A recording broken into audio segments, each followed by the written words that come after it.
Quinto Elemento, um podcast MSD.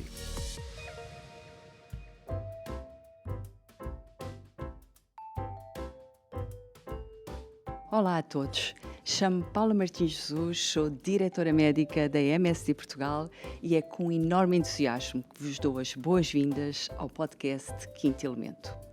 Esta novidade surge no seguimento do histórico da MSD enquanto parceira na atualização médica através da construção do importante legado na área dos podcasts focados em saúde.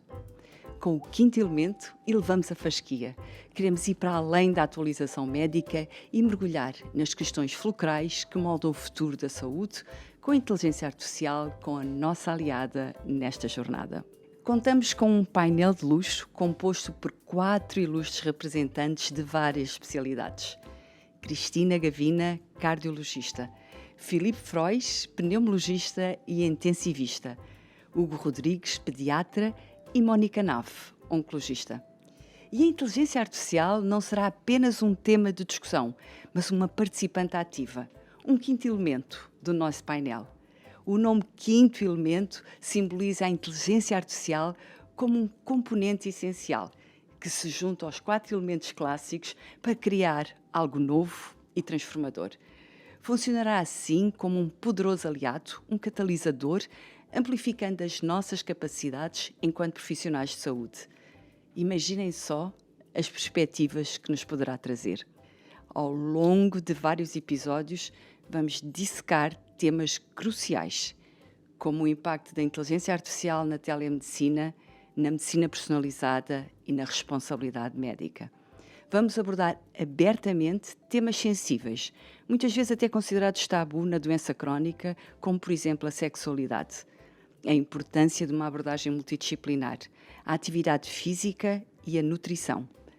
Vamos também explorar a relação médico-doente no século XXI, questionando a forma como a tecnologia e o acesso à informação impactam esta dinâmica que é vital. E não só. Assim, convido-os a juntarem-se a mim e, obviamente, aos nossos convidados nesta empolgante viagem para mergulharem nestes temas e em muitos mais.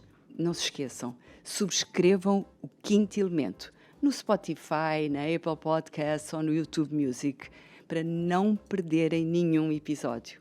Juntos, podemos descobrir o verdadeiro potencial do Quinto Elemento e, seguramente, moldar o futuro da saúde. Obrigada, doutora Paula. Sejam assim bem-vindos ao Quinto Elemento. Em 1997, o filme Quinto Elemento, de Luc Besson, protagonizado por Bruce Willis e Mila Jovovich, levava-nos até ao século XXIII, onde um taxista precisava de encontrar e proteger o quinto elemento, um elo de energia capaz de salvar a Terra de uma terrível ameaça vinda de outra dimensão. Em 2025, pelo menos um século antes, damos-vos assim as boas-vindas a este podcast que se quer de discussão científica multidisciplinar sobre temas relevantes da atualidade que afetam futuros clínicos, médicos e doentes. Temas que nem sempre serão consensuais. Assuntos do nosso presente, mas também do futuro que se avizinha. O nosso painel já conhecem e neste primeiro episódio, deixa-me que vos diga, vamos falar sobre o impacto da inteligência artificial na saúde, no seu potencial, mas também nos riscos e nos desafios. É um tema vasto, complexo e multifacetado. Pretendemos explorar a forma como a inteligência artificial está a revolucionar tudo, desde os cuidados primários e a educação médica até à saúde pública e à investigação. Queremos perceber de que forma pode a inteligência artificial simplificar processos, aumentar a eficiência e, acima de tudo, melhorar os resultados em saúde para todos os doentes. E, claro, vamos também abordar os desafios e as questões éticas que esta nova era tecnológica nos coloca. Tudo isto com a ajuda do nosso quinto convidado, o quinto elemento, a própria inteligência artificial, a quem dirijo a primeira pergunta. Quinto elemento, como é que a inteligência artificial está a transformar a saúde? A inteligência artificial está a transformar a saúde de várias maneiras. Primeiro, ao permitir diagnósticos mais rápidos e precisos, com a análise de dados clínicos e de imagem. Depois, ao auxiliar na descoberta de novos fármacos e na personalização de tratamentos, adaptando-os às características individuais dos pacientes. Além disso, melhora a gestão hospitalar, otimiza recursos e facilita a monitorização remota de pacientes. Como é que os caros elementos do painel veem estas mudanças a impactar o dia-a-dia dos profissionais de saúde? Esta inteligência artificial é muito inteligente. Ela esteve aqui a ler muitas referências bibliográficas primeiro. Na primeira ronda eu quero ouvir a vossa opinião. Começo aqui pela Mónica. Concorda em parte, discorda com a resposta da inteligência artificial? Concordo, concordo com a resposta, embora acho que mais do que estar já a impactar, eu acho que tem um potencial enorme de impacto. Mas, de facto, no nosso dia-a-dia, na prática clínica, ainda estamos longe de usufruir deste impacto em pleno. Mas concordo, obviamente, na área que me toca, nomeadamente na oncologia, o impacto da inteligência artificial é, de facto, enorme, quer na área do rastreio, por exemplo, na detecção precoce de alguns tumores, na análise de exames de imagem que são consumidores de tempo, que exigem análise de padrões. De facto, a inteligência artificial vai dar uma ajuda enorme. Já há plataformas de inteligência artificial que estão a ser testadas e validadas e que complementam, obviamente, a avaliação clínica também. Portanto, mais do que substituir os clínicos no seu todo, eu acho que o futuro prevê-se como um complemento, ou seja, a inteligência artificial vai, de facto, auxiliar o clínico a desempenhar melhor as suas funções. Eu falei no diagnóstico, mas, obviamente, na predição de risco, na estratificação de risco, que é uma coisa que a oncologia e noutras especialidades é extraordinariamente importante, na personalização da terapêutica. Nós já no dia-a-dia, hoje em dia, entramos em linha de conta com imensas variáveis. A inteligência artificial provavelmente vai permitir-nos relacionar estas variáveis todas de uma forma muito mais acutilante para, de facto, personalizar cuidados na monitorização dos doentes. Acredito que sim. Nós, clínicos, somos muito assoberbados na oncologia e não só por trabalhos administrativos.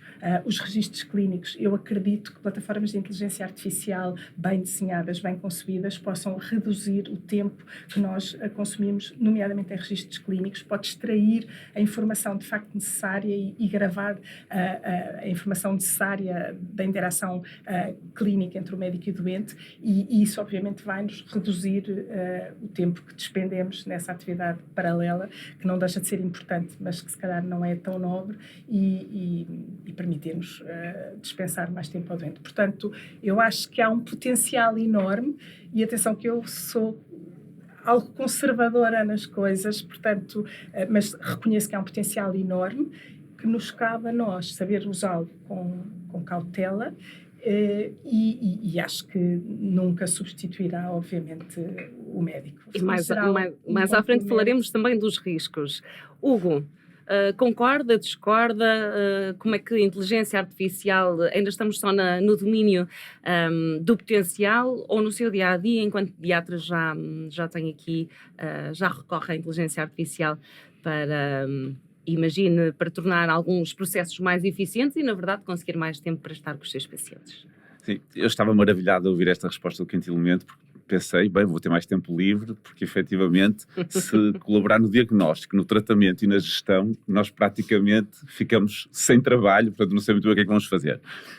Isto é gente de brincadeira, obviamente será sempre um auxiliar, eu concordo com o que foi dito, mas para não me estar aqui a repetir, eu gostava de acrescentar aqui algo diferente, que do ponto de vista pediátrico, nós estamos num patamar um pouco distinto de outras especialidades.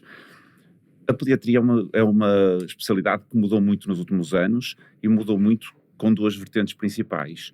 Por um lado, uma aposta clara na medicina preventiva, grande parte da nossa prática é preventiva, e isto também de acordo com o segundo aspecto, que é nós melhoramos tanto os índices de saúde da população pediátrica que hoje em dia as crianças é raro ficarem gravemente doentes. Isto é bom. Acho que isto é ótimo. Isto é ótimo. E, portanto, se calhar é uma especialidade um pouco diferente das outras, porque nós temos essencialmente crianças saudáveis, temos essencialmente um trabalho preventivo e temos uma outra área que eu aqui tenho algumas dúvidas sobre como é que a inteligência artificial pode ajudar, que é a pediatria é cada vez mais uma especialidade comportamental. Aquilo que mais preocupa os pais são questões comportamentais. Falamos das birras, falamos do sono, falamos de regras, falamos de escola, falamos de muitas situações. E tenho para dizer sobre isso. Depois no fim podemos conversar. Mas a questão é que não falamos tanto no diagnóstico, não falamos tanto no tratamento. Claro que existe, é uma especialidade médica, mas tem áreas um pouco diferentes e nas quais eu acho que nós ainda sabemos menos como utilizar a inteligência artificial, porque claramente nós não temos soluções universais para a maior parte dos problemas que os pais nos apresentam. E para além disso, há algo que a inteligência artificial ainda não consegue substituir, que é aquilo que nós fazemos durante a consulta, que é a observação do comportamento da criança e da dinâmica familiar. Que é Vamos testar a inteligência artificial. Vamos. Inteligência artificial. Como é que eu consigo controlar as birras da minha filha? Para controlar as birras, é importante manter a calma e ser consistente nas suas respostas. Estabeleça limites claros e seja firme, mas carinhosa. Tente antecipar situações que possam desencadear birras e distraia a criança antes que a birra comece. Reforce comportamentos positivos com elogios e recompensas. Se a birra ocorrer, ignora, desde que não haja perigo, e fale com a criança depois de se acalmar. Se a situação persistir ou se for muito intensa, aconselho procurar ajuda de um pediatra ou psicólogo infantil. Seria interessante saber se os caros profissionais de saúde têm outras estratégias que recomendam nestes casos. Posso colocar uma questão? Claro. Quinto elemento, e se em vez de ignorar a birra, eu decidir dar um abraço à criança para ver se ela se consegue regular? Dar um abraço à criança durante uma birra pode ser uma abordagem válida, dependendo da situação e da criança. Este gesto pode transmitir segurança e ajudar a criança a regular as emoções. No entanto, é importante prestar atenção ao contexto e ao motivo da birra, para garantir que o abraço não seja interpretado como uma recompensa pelo comportamento. Caros colegas do painel, têm experiências ou recomendações sobre o uso de estratégias de conforto físico nestas circunstâncias? Tem? Eu tenho várias, mas como já reparamos, a inteligência artificial valida duas estratégias completamente diferentes, opostas e diferentes na sua essência. E é esta a maior dificuldade que eu acho que nós vamos sentir. Portanto, há aqui uma palavra-chave que é o dependendo, para mim, que eu fixei, que de facto é a ambivalência. Tanto pode ser Claro. uma estratégia A como a estratégia B. Mas que é não engraçado que na resposta que a inteligência artificial deu de início, disse que uma das mais-valias da inteligência artificial era poder personalizar tratamentos. Na parte comportamental, não sei se isso será tão fácil. Boa. Avançamos, quero também ouvir a opinião da da Cristina. Já aqui passámos pela oncologia, passamos pela pediatria e queria perceber este potencial na área da cardiologia. Eu acho que a inteligência artificial, na realidade, muda tudo, nomeadamente na área da cardiologia, onde nós temos muita dependência de modelos preditivos. A maior parte das coisas que nós queremos fazer é antecipar a doença e, portanto, temos que ter aqui scores de risco, formas de avaliar o risco das doenças ocorrerem e perceber quais são os comportamentos e as atitudes que vão, efetivamente, prevenir a doença.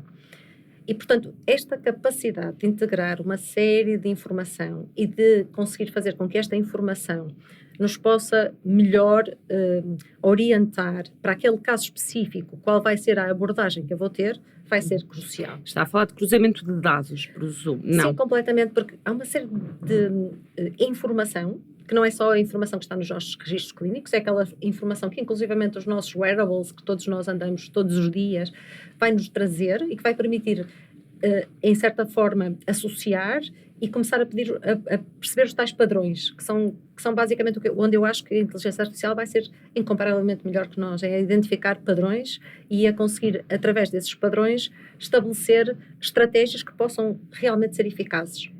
E, portanto, na cardiologia isto é crucial. Há outra questão que também tem que ver, obviamente, com o auxílio que nos pode dar nos meios complementares de diagnóstico, é indiscutível. Vamos ver. Um eletrocardiograma é uma coisa super aborrecida para um cardiologista, não é? Nós já vimos milhares de eletrocardiogramas. Agora, conseguir escalar isto para ter inteligência artificial, que vai conseguir ter a capacidade de ver os sinais do eletrocardiograma e interpretá-lo de outra forma, e fazer isto de forma automática, lendo milhares de eletrocardiogramas no minuto, é outra coisa completamente diferente. Para além disso, o que acontece é que hoje em dia nós começamos a perceber que há sinais do eletrocardiograma que podem, porventura, prever pessoas que vão desenvolver fibrilação auricular ou outras doenças cardíacas. E, portanto, há aqui coisas que o olho humano não capta, mas que a inteligência artificial vai captar.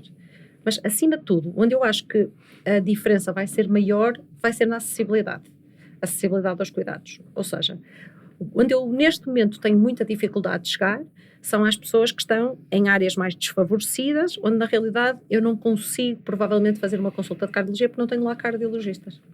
Se eu tiver a inteligência artificial que consiga retirar alguma desta informação de forma automática nestes sítios mais remotos, eu provavelmente vou conseguir fazer uma intervenção à distância que vai fazer com que aquelas populações tenham pela primeira vez acesso a coisas que não tinham previamente. Mas se essa população está em sítios remotos e não tem acesso a um cardiologista, como é que teria acesso à tecnologia que permitisse essa integração, essa abordagem? Isso compete-nos a nós, não é? Como sociedade, trazer essas condições, porque é óbvio que essas populações mais desfavorecidas não vão ter internet de banda larga, não é? Não vão ter 5G, não vão ter, provavelmente, os mesmos mecanismos e acesso às mesmas coisas que nós temos nas grandes cidades. Mas cabe-nos a nós organizarmos para podermos fazer isto. Se nós conseguimos fazer isto é um garante de equidade social. Portanto, eu acho que tem muito mais, há muito mais camadas que vão para além da nossa capacidade de intervir como médicos e que é esta capacidade também de tornar mais acessível a saúde a todos e provavelmente maior equidade também a nível social. E não vai criar distância? Ou seja, sendo uma solução para chegar a populações que fisicamente não era tão fácil de chegar até elas, não poderemos correr aqui o risco de criar uma distância até de alguma forma por vezes desconfortável? Isso é uma coisa curiosa, porque nós normalmente achamos que a nossa presença física é extremamente importante. E eu acredito no toque, não é? Portanto, que nós estamos próximos dos doentes e somos capazes de o tocar e de fazê-lo sentir que estamos mais empáticos. Isso é uma coisa fundamental na comunicação. Mas a verdade é que há uma série de estudos que já foram feitos que começam a mostrar que as pessoas estão mais satisfeitas quando têm até esta capacidade de ter um acesso rápido ao seu médico do que propriamente um acesso presencial que possa implicar deslocações, mais custos, mais dificuldades inclusivamente nos agendamentos e, portanto, há coisas boas e coisas más, mas eu acho que nós temos é que saber depois estabelecer esta comunicação de acordo com o público com que estamos a lidar, não é? Portanto, nós não podemos falar da mesma maneira para uma pessoa que está numa zona remota que provavelmente tem preocupações completamente diferentes daquilo que está numa zona urbana. Claro, com certeza. Filipe, já sente o impacto da inteligência artificial no atendimento aos seus pacientes? Isso é uma excelente pergunta. Eu diria, sente o impacto em mim. E o que é que eu quero dizer com isto? Eu vejo a inteligência artificial como uma revolução e um desafio. Já agora, até para complementar a sua introdução, nós pensamos que a inteligência artificial é um conceito recente, mas não é. O conceito de inteligência artificial faz para o ano de 70 anos. Foi iniciado em 1956 em Dartmouth, ao pé de Boston, e foram aí que cerca de 50 cientistas desenvolveram os conceitos iniciais de inteligência artificial. Curiosamente, o primeiro conceito que eles estabeleceram é que isto ia ser tudo muito mais rápido, e não foi. Eles pensavam que dali a 10 anos já estavam a fazer esta fase de desenvolvimento que nós estamos a viver agora. E, portanto, precisamos de mais tempo para ter inteligência artificial. Neste conceito de revolução e desafio, eu acho que é a inteligência natural que vai responder ao conceito de revolução e desafio, dependendo do uso e do desenvolvimento que der à inteligência artificial. Já percebi que vamos falar mais na segunda fase, nos desafios. Em termos de revolução, o que é que eu noto? Eu acho que neste momento a inteligência artificial que eu utilizo no meu dia-a-dia já me permite uma coisa que me parece essencial. Liberta-me algum trabalho de burocracia, olha, coisas simples como pesquisa sistemática, revisão sistemática, tradução, Para quem publica muito e tem que fazer muitas vezes tradução, e há aquele conceito que é, os editores, os revisores escrevem sempre, dê a um nativo inglês para ler o artigo. Eu já não dou a um nativo inglês, dou à inteligência artificial, digo assim, olha, lê de acordo... É fidedigna, pelo menos para os revisores, porque eles aceitam. Eles aceitam. Isso poupa-me imenso tempo, porque eu escuso de andar a perder tempo a pedir sempre aos mesmos ingleses que eu conheço, pá, vocês importam-se de rever este artigo, e depois eles fazem lá umas vírgulas, muito poucas, porque eles escrevem com poucas vírgulas, diga-se de passagem, fazem umas frases mais curtas, que nós temos tendência a fazer frases maiores, e dão ali 2 ou 3 palavras diferentes. Portanto, todo esse trabalho, no meu dia-a-dia, permitiu-me o quê? Permitiu-me ter mais tempo para aquilo que eu chamaria uma atividade de maior valor e de maior diferenciação. Mas isso é uma opção minha. Eu utilizo esse tempo para isso. Ou seja, isto vai um bocadinho ao encontro de uma frase que eu gosto muito de citar, que é: a inteligência artificial não vem substituir os médicos, mas os médicos que utilizam a inteligência artificial vão substituir os médicos que não usam a inteligência artificial. E, portanto, isso cria outros problemas para os desafios para a segunda parte, mas eu penso que a grande vantagem que nós podemos encontrar neste momento, pelo menos nesta fase em Portugal da inteligência artificial, é libertar-nos para muita atividade repetitiva, burocrática, consumidora de tempo, e acrescentarmos valor na relação médico-doente. Eu, portanto, vejo isto como um complemento e uma utilidade.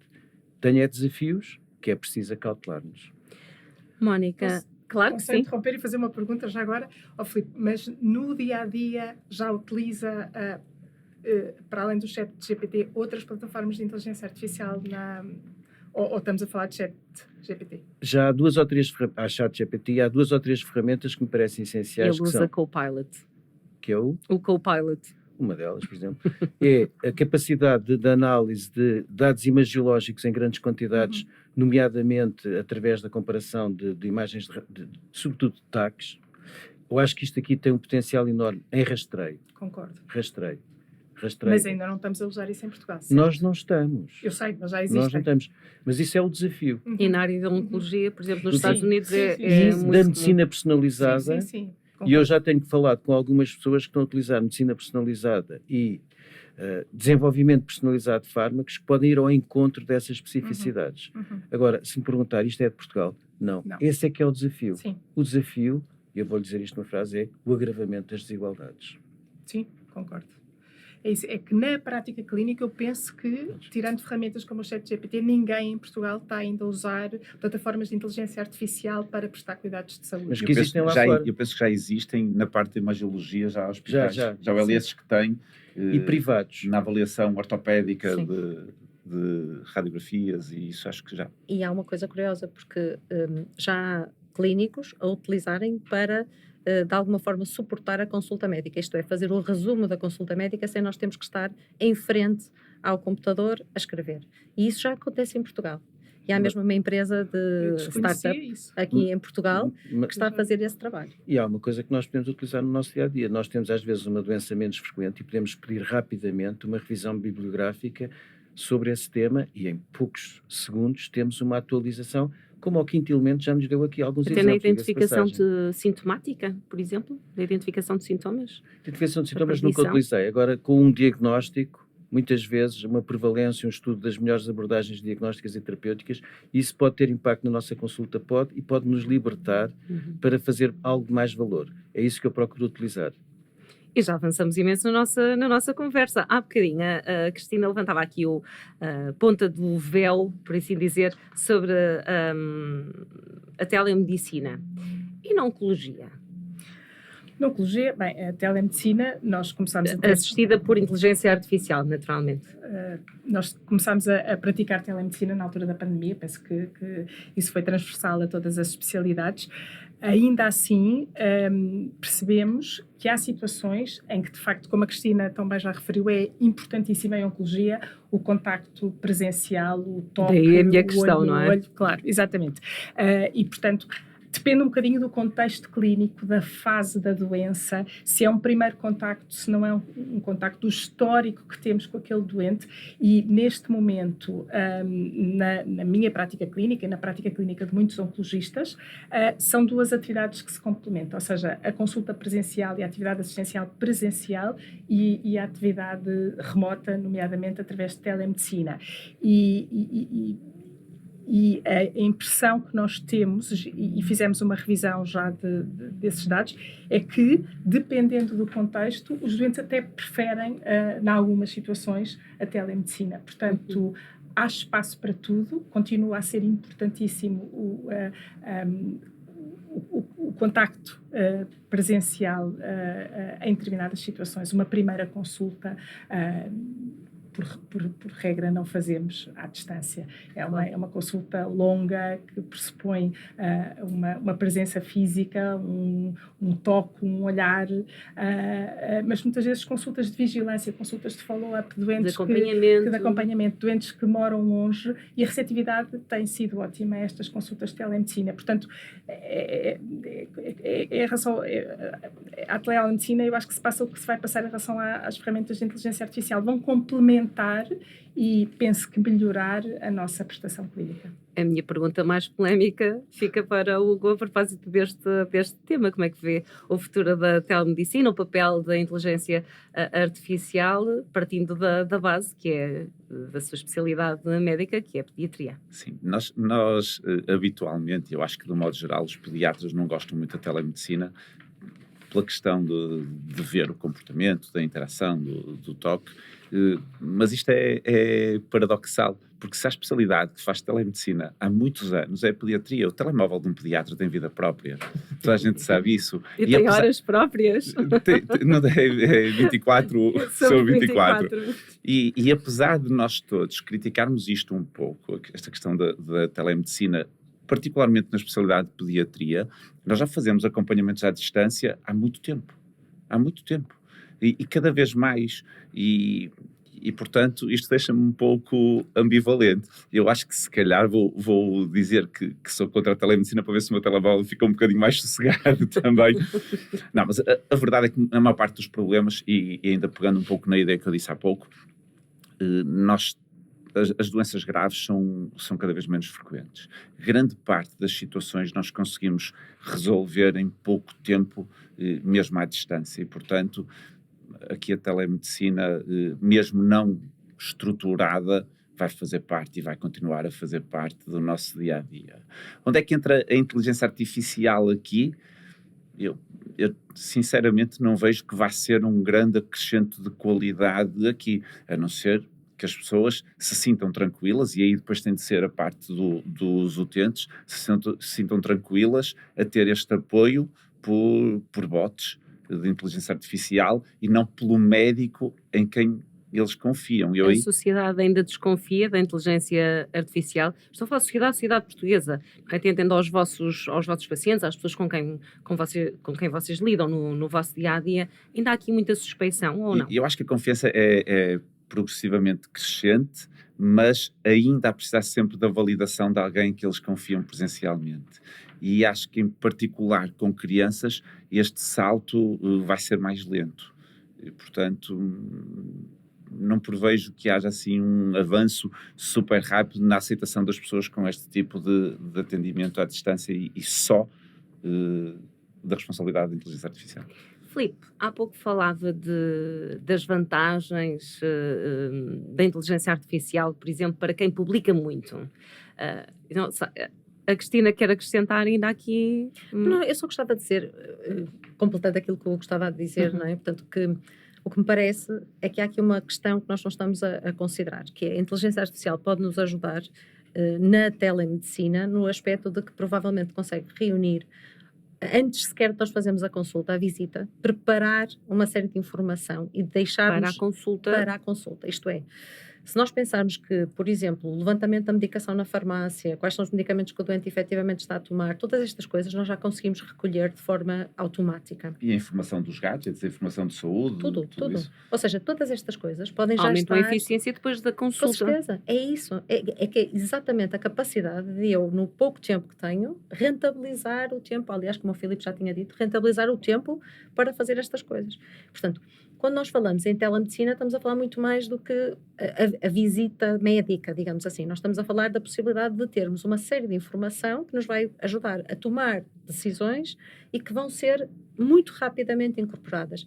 E só para dizer que aquilo que eu estava a falar há bocadinho, relativamente a esta questão de, durante a própria consulta, a entrevista com o doente, ter alguém que está a ouvir e que faz um resumo, e um resumo adequado que nós depois podemos validar, também se verifica noutros sítios. Ou seja, neste momento, há hospitais do país que já estão a tentar verificar se a partir dos registros no serviço de urgência, que cada médico faz, é possível depois gerar uma nota de alta que seja adequada e que tire tempo ao médico de ter que voltar outra vez a repetir uma série de coisas. Portanto, são estas coisas que eu acho que podem realmente fazer a diferença, porque nós vamos ser mais eficazes, provavelmente vamos cometer menos erros, porque temos também alguma monitorização, e vamos conseguir fazer muito mais coisas com muito mais informação. Portanto, eu acho que aqui há algumas informação coisas... clínica, informação até, por exemplo, comportamental, saber se é uma pessoa que tem... por exemplo. Nós podemos ter, neste momento, a possibilidade de começar a ter padrões alimentares. Vamos lá ver, nós vamos precisar de colaboração das pessoas. As pessoas que também vão disponibilizar esta informação conforme forem confiando nestas formas de recolha de informação. E se isso efetivamente acontecer, e portanto nos disponibilizar os gadgets, os hábitos, nós vamos começar a construir um manancial de informação inacreditável. E portanto, lá está, a tal personalização vem exatamente aí. Filipe, falava-nos há pouco da forma como a inteligência artificial consegue poupar algum tempo, não é? Para quem investiga, para quem publica muito. E eu queria agora abordar a formação médica. Como é que a inteligência artificial, e falávamos há bocadinho de ferramentas como o Chat GPT, e até só que eu vejo crianças muito novinhas já a utilizarem o Chat GPT, pode ser integrada na formação médica, tendo em conta que a inteligência artificial está aqui presente e é uma realidade. Eu só para complementar o que foi dito há bocado sobre a telemedicina, eu diria que fiz a teleconsulta de medicina nas duas perspectivas, de médico e de utente, que eu tenho dois filhos e fartei-me de telefonar aos pediatras dos meus filhos para saber se já podia fazer antibiótico.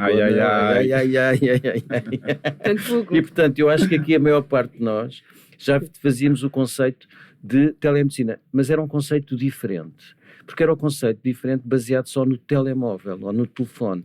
Telemedicina não é telefonar para o doente.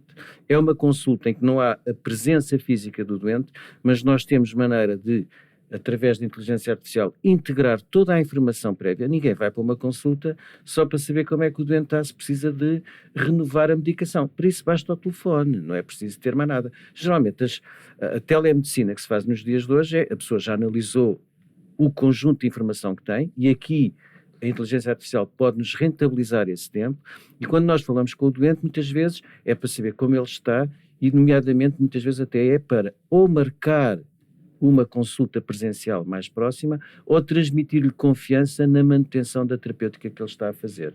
E portanto, o que é que isto significa? Valor. O desafio agora para responder à sua pergunta é integrar o valor da inteligência artificial na formação médica. Isso é que é ainda um desafio.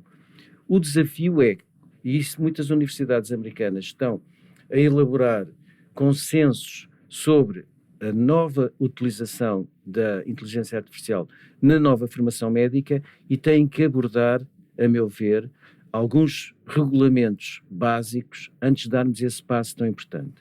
E esses regulamentos básicos, que aqui a Europa até está na linha da frente, provavelmente o continente que tem legislação mais avançada em termos de utilização da inteligência artificial a nível mundial é a Europa, que tem uma regulamentação.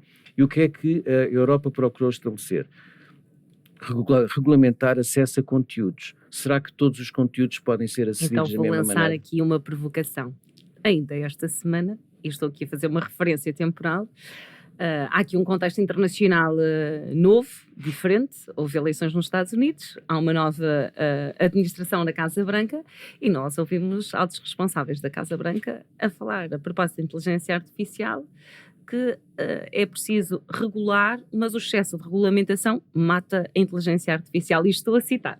Eu sei que está a citar J.D. Vance, que recentemente disse essa frase. Exatamente, esta semana. Ora bem, a perspectiva dele caberá ele desenvolver e vocês podem me convidar para um podcast. Já agora, não sei se o J.D. Vance, vice-presidente da administração Trump, terá disponibilidade para vir cá, mas eu posso lhe dar se calhar aprendi algumas coisas com o meu painel. A perspectiva europeia é regulamentar o acesso a alguns conteúdos de maneira a assegurar uma perspectiva ética e uma perspectiva de privacidade de dados, que muitas vezes a utilização da inteligência artificial pode ultrapassar este âmbito.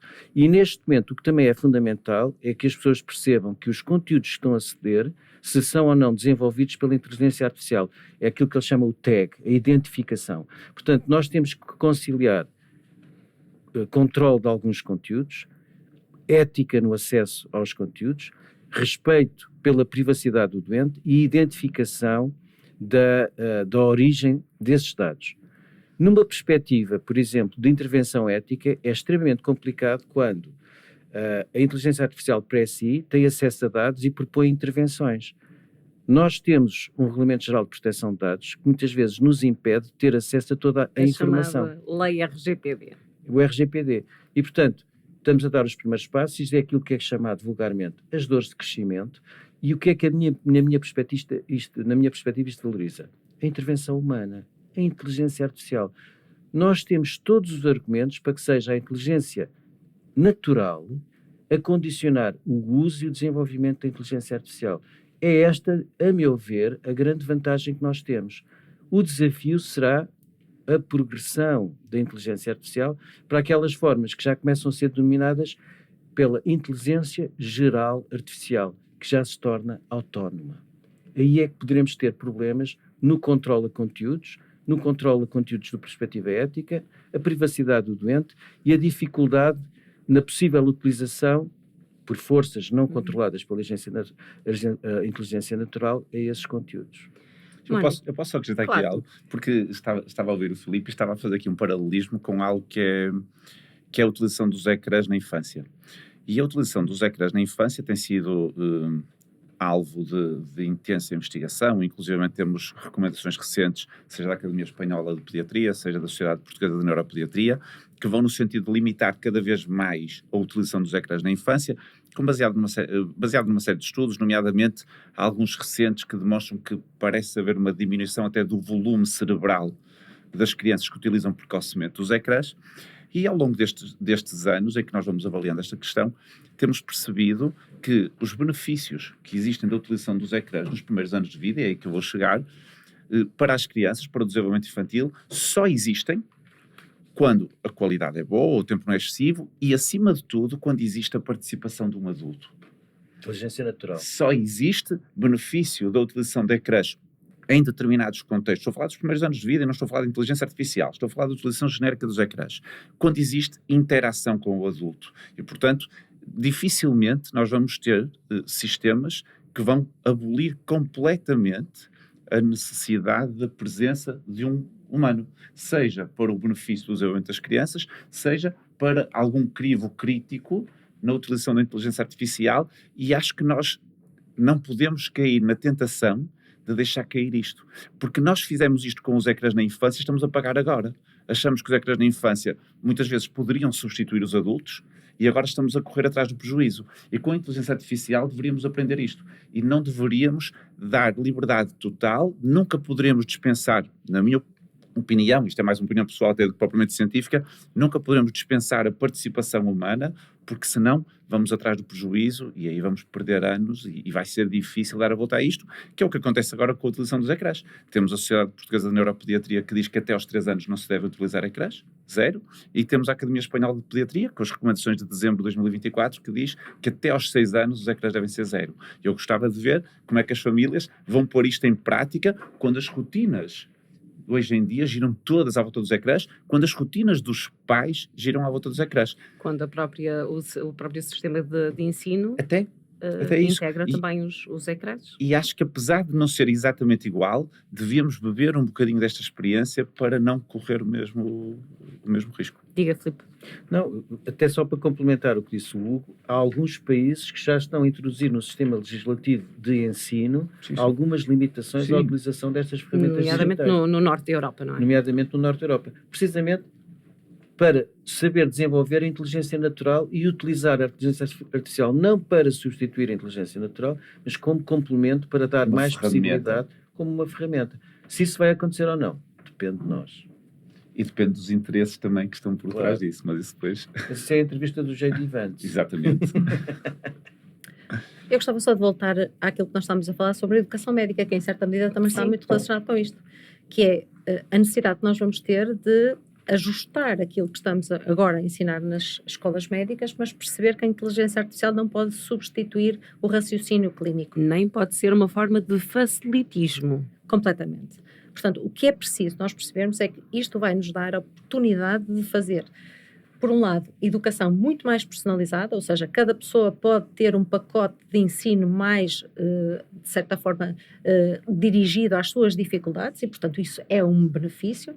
Nós temos muita possibilidade de ter cenários de simulação que, na realidade, vão ajudar no treino, mas o raciocínio tem que continuar a ser treinado e tem que ter a tal supervisão do adulto, neste caso são outros médicos mais experientes que podem trazer esta experiência para dentro da equação. E, portanto, não vamos entrar sequer na questão de facilitar os trabalhos, plagiarismo e etc. É mais no sentido de nós podermos perceber que nós temos que continuar a fazer funcionar o raciocínio para poder garantir que depois as decisões que são tomadas com base naquilo que a inteligência artificial nos dá são realmente mais racionais, entre aspas. Posso só complementar Claro. uma coisa? Algumas universidades americanas estão a desenvolver muita pesquisa nesta área e até indo ao encontro do que disse a Cristina, o que é que elas estão neste momento a propor? Diminuir a capacidade de memória, de memorização e incentivar a capacidade de análise. De relacionar dados. De análise, relacionar dados e relacionar de relação com a pessoa. Porque realmente nós no nosso curso de medicina temos uma necessidade enorme de memorização. Sobretudo para os exames, diga-se de passagem. Sobretudo para os exames. E, portanto, utilizar o complemento da memorização e do acesso a dados com a inteligência artificial para libertar para a atividade de maior valor. Relacionar, análise e envolvimento. Muito rapidamente, até porque a Mónica está aqui à minha beira, já não fala há muito tempo e apelo a que seja mesmo muito sintética. Estamos a falar na virtualização, vantagens e desvantagens desta utilização. Estamos a falar da educação médica, de doentes virtuais no ensino da medicina. Acho que vai ser uma das oportunidades da inteligência artificial, a simulação de casos reais e partir daquele caso, ou do caso sugerido, para a pesquisa bibliográfica e para a aquisição de conhecimento. Portanto, eu acho que vai ser uma mais-valia. Hugo, a sua perspectiva? Não tenho dúvidas que essa é uma enorme mais-valia. Nós já fomos progredindo no ensino com a simulação médica, depois a simulação avançada e agora podemos dar um toque ainda maior de realidade com a inteligência artificial. Portanto, não tenho dúvida que essa é uma das áreas em que a inteligência artificial pode e deve entrar de uma forma clara e com benefícios para todos. Só para deixar aqui um ponto também no ar, relativamente à introdução da inteligência artificial no ensino médico, há uma questão que vem nos estudos e que eu acho que todos nós temos que nos levantar também, que tem a ver com a literacia nesta área. Quem é que tem literacia suficiente da utilização da inteligência artificial no ensino médico e nas áreas de saúde para poder ensinar isto nas faculdades também? E qual é a literacia que os nossos alunos trazem já da utilização no secundário, que é uma utilização muitas vezes completamente de livre-arbítrio. E mais uma vez, eu peço desculpa por estar a sempre puxar para a brasa a minha sardinha, mas sou o único médico infantil, digamos assim, entre aspas, porque nós sabemos que hoje em dia, por exemplo, em relação aos adolescentes, todos nós dizemos que eles são claramente nativos digitais, que dominam a tecnologia muito bem, mas isto é uma mentira que foi repetida muitas vezes e que nós acreditamos que é verdade. Porque a própria Comissão Europeia define que o maior entrave à digitalização do ensino são os parcos conhecimentos digitais dos alunos. Utilizar muitas vezes não é saber utilizar. E depois podemos discutir isto mais para a frente também. E em relação à inteligência artificial, esse vai ser um desafio. Rapidamente, as últimas palavras para o Filipe e para a Cristina. Eu acho que nós temos que perceber que neste momento são muito mais as coisas que vamos ganhar do que aquelas que podemos eventualmente perder. Mas percebemos também que a inteligência artificial vai ser tanto melhor quanto melhor nós lhes conseguirmos ensinar e, portanto, dar informação. Portanto, cabe-nos a nós também garantir que a informação que está na base da construção da inteligência artificial é a informação Esse certa. é um dos riscos. Porque se há paradigma que eu aprendi nestes últimos anos trabalhando sobre inteligência artificial, é que a introdução de bons dados resulta em bons conhecimentos. Mas se nós...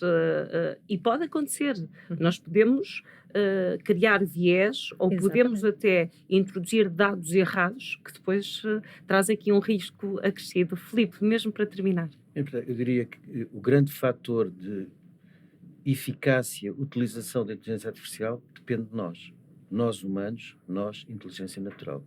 E há, a meu ver, um perigo enorme sobre a inteligência artificial que certamente abordaremos no segundo episódio.